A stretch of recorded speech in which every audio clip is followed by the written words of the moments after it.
We're in the $29,000 fully loaded XLE Corolla Hybrid, and this is one of the few remaining affordable sedans on the market that also returns amazing fuel economy. And definitely stay to the end because I'm going to tell you if this Corolla Hybrid XLE is worth its price. First, let's start under the hood. 5th generation Toyota hybrid system. This hood is very heavy. They could definitely get maybe another mile per gallon if they convert this to aluminum with the next generation, but very heavy steel hood.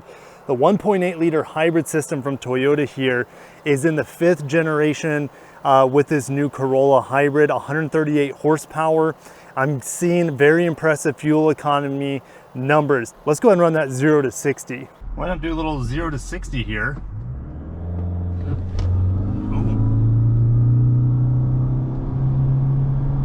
I don't know if we'll hit 60 before we get to that red light. That's gonna be a problem.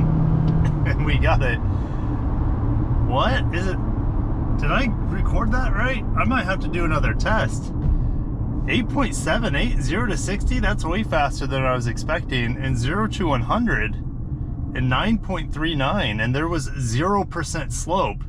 Definitely no slouch with the performance with this new system, and it can be had in all-wheel drive if you guys live in a snowy climate or with low traction situations. Here in sunny South Florida, don't need to have that all-wheel drive. Now, that all-wheel drive will give you 40 horsepower to the rear wheels, but it doesn't give you any more system horsepower.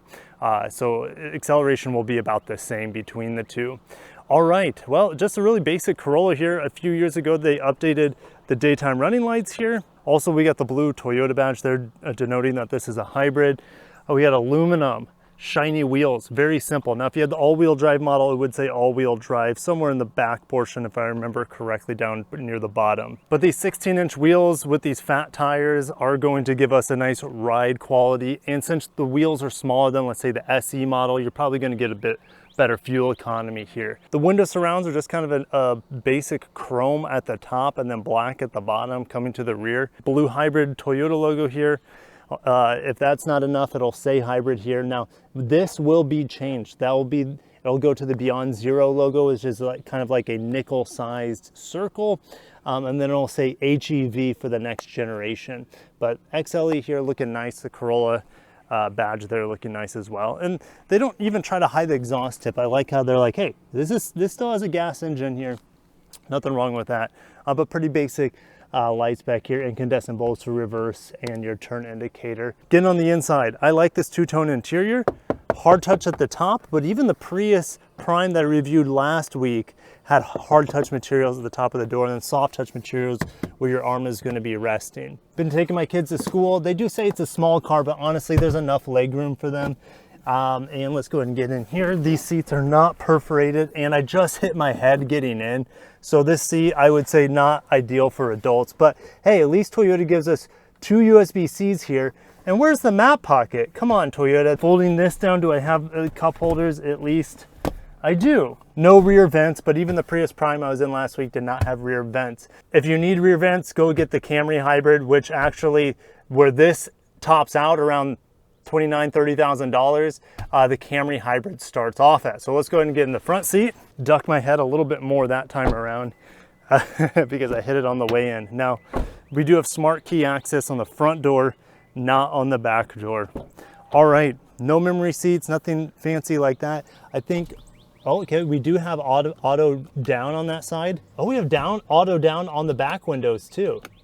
Auto up. Glossy black here I could do without, but I do like the two-tone up front too, with kind of like this sepia top color and then a cream color here at the bottom. Power seat here, and I believe here on the other side it is old school slidey bar manual seats, which doesn't bother me. Materials, well, the only thing that bugs me really is this plastic piece up here, where the rest of the dash is like a soft touch, and it would be nice in the next generation Corolla to have this a little bit just nicer. It looks the same in here pretty much as the Corolla Cross as well. I love this leather steering wheel. The buttons are awesome in here, very easy to just put on cruise control and keep your MPGs nice and steady. Simple 7-inch MID back here gives me all the information I need. I pretty much switch between this screen, which shows my battery charge, as well as what the engine's doing, And then I also have my fuel economy. Also, distance to empty, 418.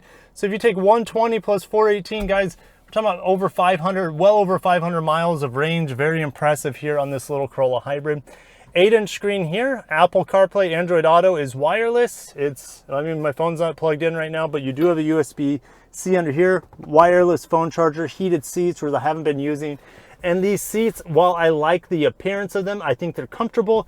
It gets so hot here in Florida, and this is something I also noticed on the XSE Sienna that have these Softex seats.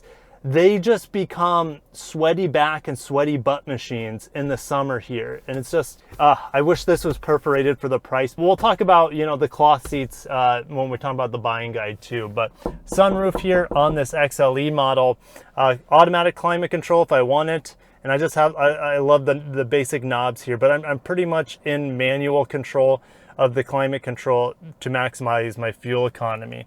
The JBL sound system, of course, only available on the upper trims. It sounds actually really, really good in here. The bass hits hard, better sounding than I was expecting it to be, but I could probably live without it. So let's go ahead and start driving the Corolla Hybrid. I love the traditional shifter here. We also have a drive mode button, which it is memory. So when I start the car off, it always remembers that I prefer to be in eco mode. Eco mode feels more controllable. With this new 5th generation hybrid system, it's just ready to party with that really punchy, torquey motor with just slight gas pedal adjustments. So I keep it in eco mode. It's just a lot more controllable, so I can maximize my MPGs. And like I said, when I turn the car off, turn it back on, it remembers that I left it in eco mode. It does not remember auto brake hold, so I have to reapply that every time I start the car back up. There's also an EV mode button. Haven't touched that once. I haven't turned off traction control once. But at 6'1" in here, I feel like I could easily drive and live with this car every single day. The ride quality in here is better than it was in the Prius Prime that I drove last week. That car cost about 13 grand more than this highly equipped XLE model. It doesn't handle quite as well as a result with these, you know, smaller wheels and thicker tires, but it is just a super cushy ride. It almost feels like the Camry XLE and the Camry LE models that really don't care about performance necessarily. It's more just about being a comfortable daily driver. And this vehicle, I just absolutely adore as a daily driver. And speaking of daily driving, when I drove my kids to school, I looked to see what my 20-mile trip was going to be, because it's 10 miles to school, 10 miles back. And I got 70 miles per gallon, at least according to the clock, one time. And I got 65 miles per gallon the second time when I wasn't trying to hypermile as much. Like the first time I got stuck behind a semi that was carrying, I wouldn't call it a semi, but like a big truck that was carrying like roofing supplies. And it was only going like 45 miles an hour for a long time. So I just drafted behind that guy, mainly in EV mode.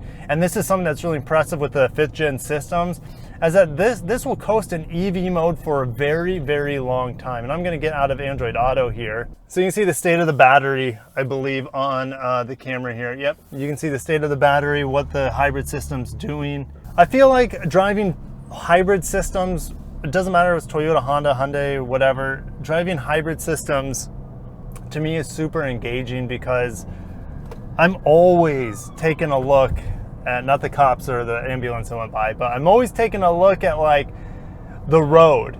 Is there an opportunity that I can accelerate really slowly? I don't have people, you know, right where? Okay, there's the fire truck. Is he coming this way? I think, no, he's going that way. All right, we're good. I'm always looking at stretches of road where I don't have to go too fast and jump in front of traffic, or I try not to be in a lane where I know someone is coming up behind me. I don't want to annoy people as much as possible while getting the best fuel economy as possible. So right now I'm just going like 42, the speed limit's 45. And that's what I like about this Corolla Hybrid. I feel like I'm super zenned out in here all the time. Yes, it has far more performance than my old Prius does, even though it's still using a 1.8 liter engine. It's a lot more punchy, it's more responsive, it's quieter, it's smoother. But just the persona of this Corolla is just laid back. I'm on island time. I'm taking it easy. And I've been cruising in EV only mode. Oh, it just kicked off, right? It just kicked off because the battery's getting too low. And so this little lithium ion battery does a great job just cruising in fully electric mode under highway speeds. I would say it'll do it, especially 45 to 50 miles an hour. It likes to cruise in EV mode if you have enough battery charge. If you're going over 50, it'll still do some EV mode, but it prefers to run the engine because the car knows that when the gasoline engine's working just a tiny bit, at like 50, 55 miles an hour, you're getting like 60 plus miles per gallon. This thing is just a beast. I haven't been going much over 55 this week, just driving in and around town. I haven't taken it on the interstate. If you're driving a lot of interstate, and there's people coming up on me, so I'm gonna accelerate. But if you're driving on the interstate, just know that all hybrids are going to start losing their efficiency. And maybe the price premium versus a normal gas model is not going to make a whole lot of sense because you're still running on the gas engine the majority of time when you're on the highway. And so now I'm going 52 miles an hour and the battery is saying, hey, I can handle this load, and it's pushing me forward in fully electric mode. The gas engine is completely off. My Prius, the 3rd generation hybrid system, it cannot go in fully EV mode over 45 miles an hour. This vehicle can probably do highway speed 70, 75 miles an hour fully electric, assuming you would be going downhill. And one of my favorite things about the Corolla here on this 5th gen hybrid, and even all Toyota hybrids, is that you put the pedal down and there's very, very little delay. It just goes. There's no downshifting. The engine just spools to a high rev and you take off. It's very, very peppy. Only electric vehicles in my testing are more responsive than some of Toyota's hybrids. So I took a trip also to the big box store this week, loaded up the trunk, and I had plenty of space. And not only in the trunk, I could fold down the seats if I needed to, but I didn't even need to put too much stuff into the back seat or the front seat. And the trunk wasn't even full. As I had an odd object, I bought like a little table, fold-up table that I didn't put in first in the trunk. If I put that at first in the trunk, then I would have had space for everything in the trunk, which is quite impressive. One of the things that is a little bit annoying here is that under 23 miles an hour on Toyota hybrids, it's not just this Corolla, it's a Prius I was in this week too. They have an annoying synthetic noise, so this car would be ridiculously quiet if it wasn't for this noise under 23 miles an hour. And so when I'm just crawling through neighborhoods, I would like to be going really slow to maximize my MPGs, but I pretty much always go 24, 25 miles an hour minimum just to avoid the really annoying like synthetic hybrid EV noise that they pump into this vehicle. You know, they do it so that pedestrians hear that the car is coming, but come on, it is so loud and intrusive to the what would be a really, really quiet experience at low speeds. Another great thing here is that I'm just sitting at this light, which there's a lot of that going on in Florida, but no engine vibrations going on in a hybrid at a stop.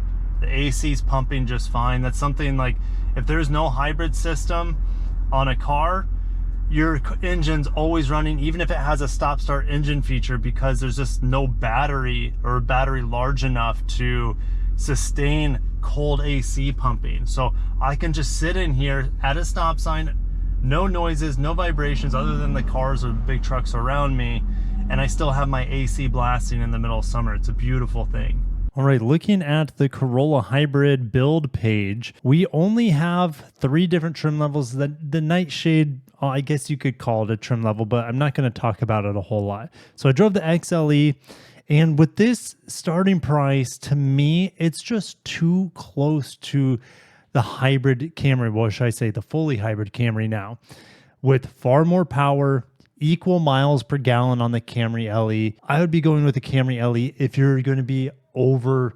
$25,000. In my opinion, this base model Camry here, look, it's $1,400 less than the SE model. The base LE is absolutely the way to go. Now, I know the wheels are a little dorky on it, but you could take off the hubcaps or the wheel covers if you want.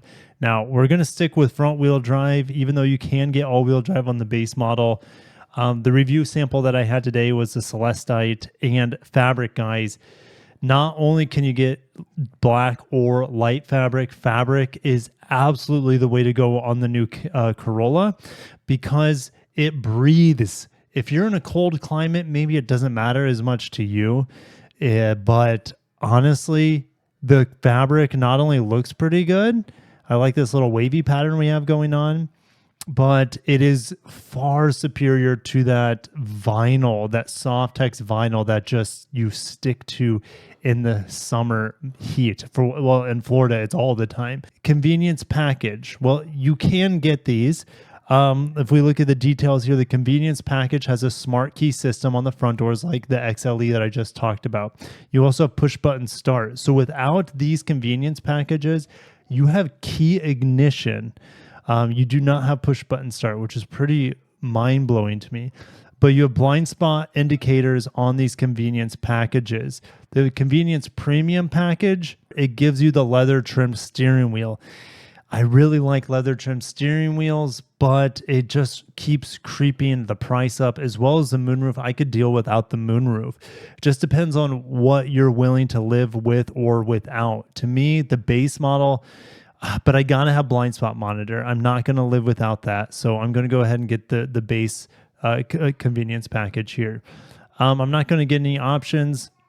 So $25,935. It still is getting close to the Camry $26,000. Should you just get the base Camry LE when it's only separated by a few $1,000s? Well, let's build a Camry LE. All right, here we go. I like the new ocean gem color. Watch my review on the new Camry Hybrid. It's fantastic. You can get all-wheel drive on it just like you can on the Corolla Hybrid, but blind spot monitor is standard here. But on the inside, if we look at the inside, you do have a plastic steering wheel on this base LE model, but also something that the Corolla XLE doesn't have. It doesn't have an auto-dimming rearview mirror, which kind of blew my mind. It also did not have the HomeLink garage door opener. But look at this. Look how cheap it is to get the leather steering wheel and the heated front seats.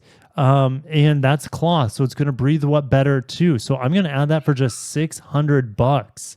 But they're saying you have to get the convenience package if you go with the cold weather package. So you can't individually option that feature right now. So let's go ahead and go to the summary here for the Camry LE. It's $31,155 versus $25,935. So about a $5,000 difference in price.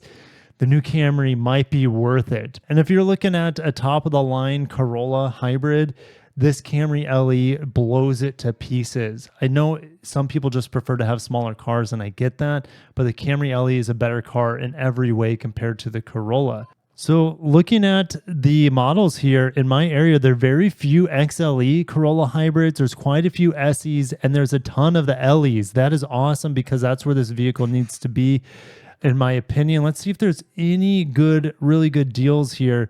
We have a 2024 model here at $23,648, but that's probably not going to have any convenience packages. It might not have blind spot monitor on it. So once I put keyless start in here, it filters out those vehicles that have the key ignition, but still key ignition, I live with it on a daily basis with my van. So it is what it is. So I could probably live with it.